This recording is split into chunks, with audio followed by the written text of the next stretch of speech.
Que a graça e a paz do Senhor Jesus possam inundar os nossos corações. Eu vou ler um texto assim bastante conhecido, que está lá em Lucas 24. Eu vou ler do versículo 13 ao 21. Diz assim a palavra do Senhor. Naquele mesmo dia, 2 discípulos estavam indo para uma aldeia chamada Emaús, que ficava a uns 10 quilômetros de Jerusalém. Iam conversando a respeito de tudo o que tinha acontecido. Enquanto conversavam e discutiam, o próprio Jesus se aproximou e ia com eles.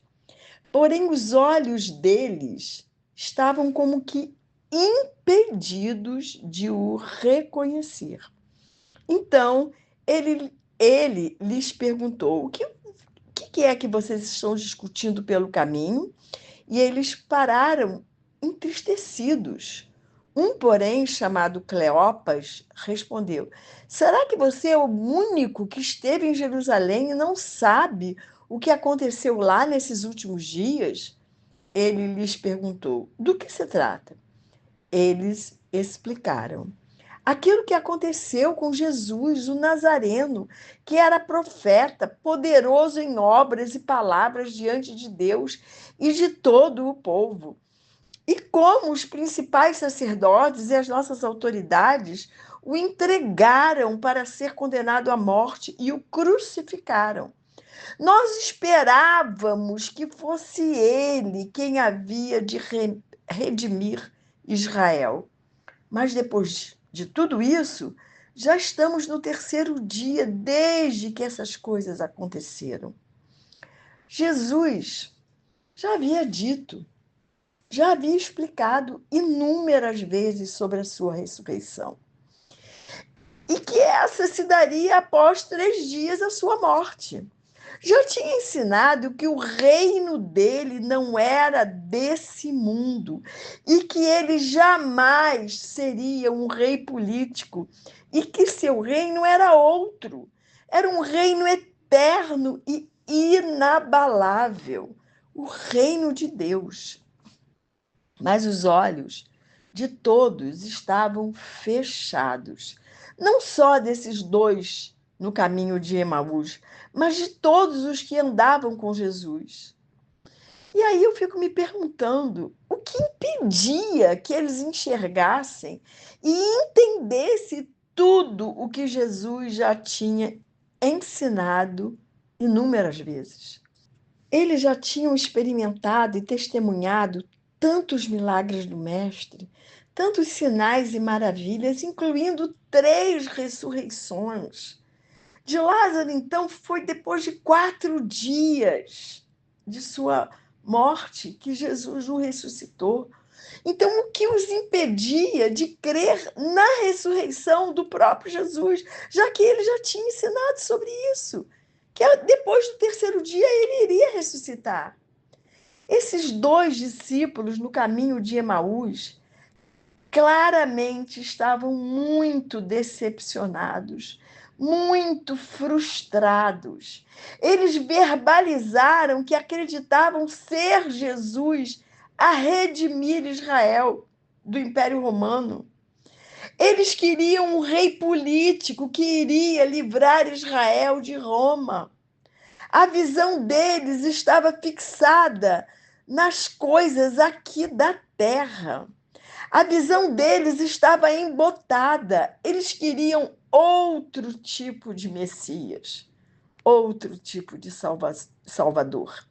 Mas Jesus já tinha avisado que não seria um rei político, já tinha dito que a redenção que viria através dele seria outra, uma redenção eterna através do seu sangue derramado na cruz. E não foi só Jesus quem avisou. Os profetas do Antigo Testamento também ensinaram sobre a redenção e ressurreição de Jesus ao povo de Israel.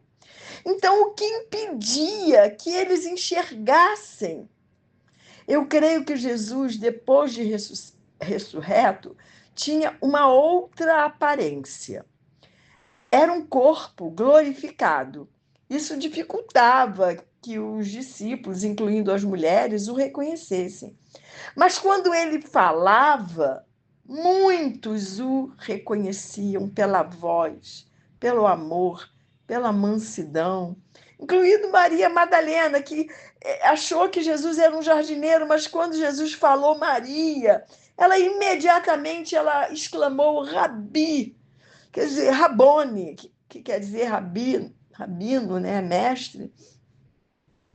Mas outros, nem assim, nem com sua voz de amor, de mansidão. Tomé teve que colocar suas mãos nas cicatrizes de Jesus. E esses dois, só no partir do pão, Jesus já estava ao lado deles durante todo o caminho e lhes falava, contava a eles sobre as Escrituras, mas eles não reconheciam Jesus. No mesmo capítulo de Lucas, né, 24, eu vou ler agora 25 e 27. Então Jesus lhes disse: como vocês são insensatos e demoram para crer em tudo que os profetas disseram. Não é verdade que o Cristo tinha de sofrer e entrar na sua glória? E começando por Moisés e todos os profetas, explicou-lhes o que constava, o que constava a respeito dele em todas as Escrituras. Eles demoraram a enxergar Jesus. Só no partir do pão entenderam o porquê do ardor que sentiram em seus corações quando lhes falava sobre as Escrituras. O que te impede de enxergar Jesus? O que nos impede de enxergar Jesus? O que nos impede de reconhecê-lo em todos os seus caminhos? Porque muitas vezes nossos olhos se fecham e ficam impedidos de enxergar o Senhor. Será que estamos só fixando nosso olhar nas coisas terrenas, nas coisas do mundo, nas coisas aqui da terra? Será que só nos interessa ver Jesus como aquele que abençoa e pode nos livrar de nossos opressores? Não podemos ficar e andar como cegos sem enxergar nosso Mestre e Senhor. Temos que enxergá-lo em toda a sua plenitude. Temos que clamar para que Jesus se revele a cada um de nós. Temos que pedir que ele aumente a nossa fé, crendo no impossível, porque ele é o Deus do impossível e nada é difícil para ele. Temos que clamar para que ele nos mostre a sua beleza, o seu amor, a sua paz, a sua vontade, a sua justiça, a sua equidade e a sua verdade.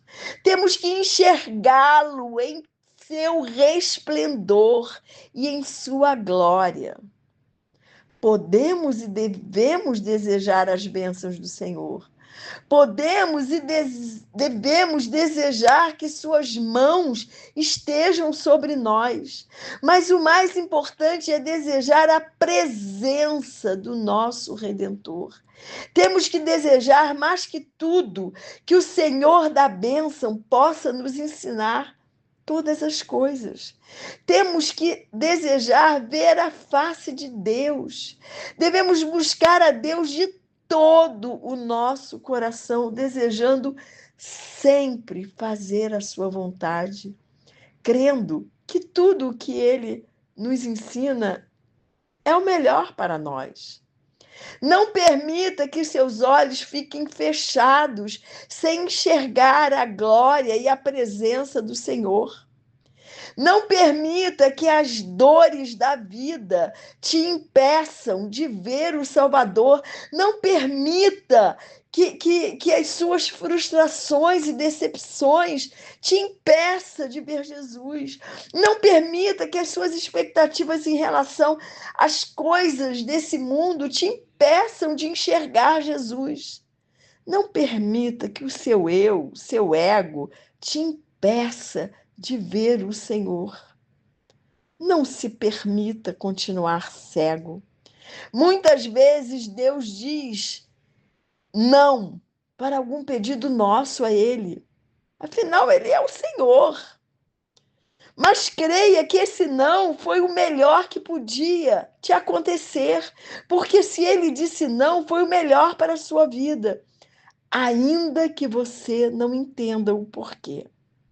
Não conseguimos, mesmo, não conseguimos de forma alguma entender a Deus.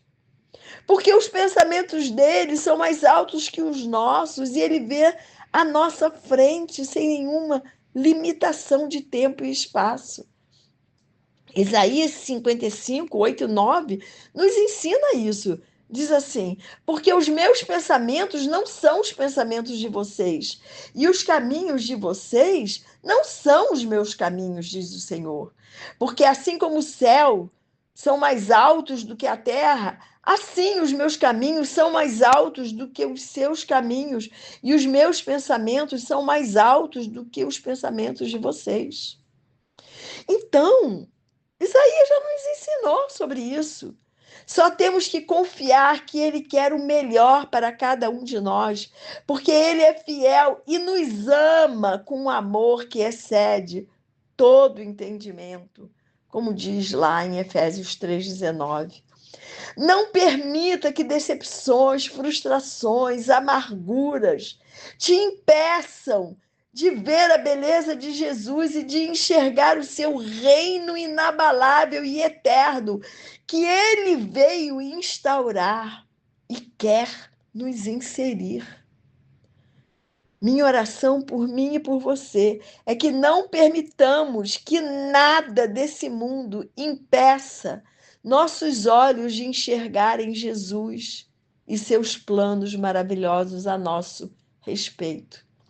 Minha oração por mim e por você é que possamos nos dispor a deixar Jesus abrir os nossos olhos para vermos sua beleza, seu amor, sua compaixão, sem nenhum impedimento e que sempre possamos crer na palavra de Deus e que nós possamos deixar de ser cegos.